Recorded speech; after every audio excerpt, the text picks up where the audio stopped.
An entire course has been designed around what's been called the most shocking and inflammatory word in the English language. Dr. Neal Lester joins me next to provide a perspective.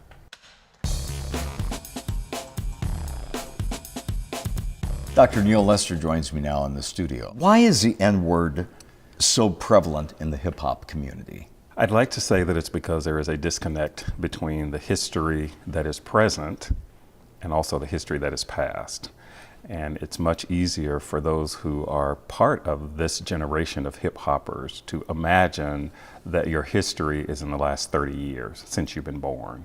I want to talk about this for just a Okay. second. Black versus white. Yes. In my personal observations out on the street, I don't think there's anyone who's ever pulled up to a traffic intersection with your windows rolled up, and perhaps you know what I'm about to say. Yes. And Yes. there's a stereo that's blasting from a Yes. car. Yes, to and either vibrating. And vibrating. Yes.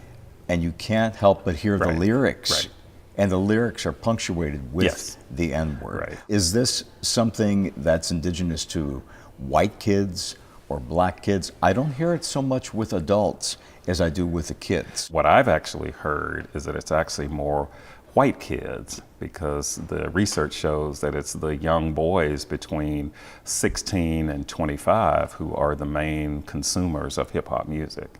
And it's also very gendered in the sense that what you're probably hearing are other black male artists who are using that word rather than female artists. So there's a very gendered component of this conversation, both in terms of those who consume this music, but also those who create this music. It's also become very cool to imitate. So that's when people get into trouble, it's when they start thinking, well, we're friends and we don't see color. And now with a black president, which that's all that some people know is a black president, that we are somehow not thinking about these words now.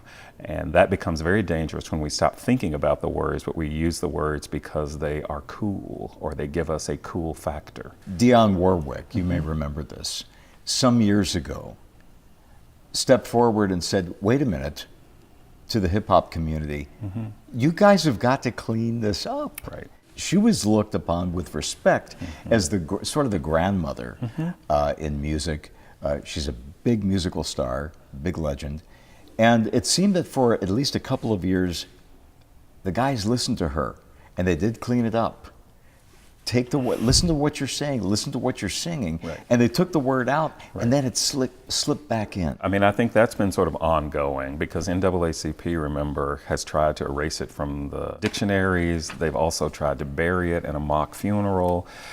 They've sent out petition after petition, and it really is about thinking. But what I'd like to say is it's not a double standard, and it's really not a generational thing. If there's a generational thing, it's because the generation that I teach is disconnected from a history past 30 years ago. So language does evolve, but I don't know if attitudes necessarily evolve relative to this word. It's still an equal opportunity word. It doesn't matter how old you are. It doesn't matter what your sexual identity is. It doesn't matter what your economic status is. It doesn't matter what your social status is. It doesn't even matter if you're African American or black. It's one of those equal opportunity words, and that's why many people say it's the most toxic in the English language, because it can be used for anybody at any time as the ultimate racial epithet to just stop you in your tracks. One of the questions I wanted to ask you is about your goal, your end goal with all of the work that you do.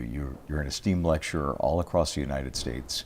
What would you like to see come out of your lectures and the message that you're trying to put forth? That stopping to think about what we say can reflect how we live our lives, and that we don't take words for granted. And this whole sense of sticks and stones can break my bones, but words can never hurt me. It's not about whether the words hurt you, it's about whether you understand the words that essentially define you. I have to believe that when we know better, as poet Maya Angelou would say, then we do better. And I think we would be helped tremendously in terms of our understanding of the world is by caring about the language, caring about the words, because the words reflect how we act, how we think, how we behave. I want to thank Neal for joining me, and I'd like to invite you to check out my other videos on YouTube.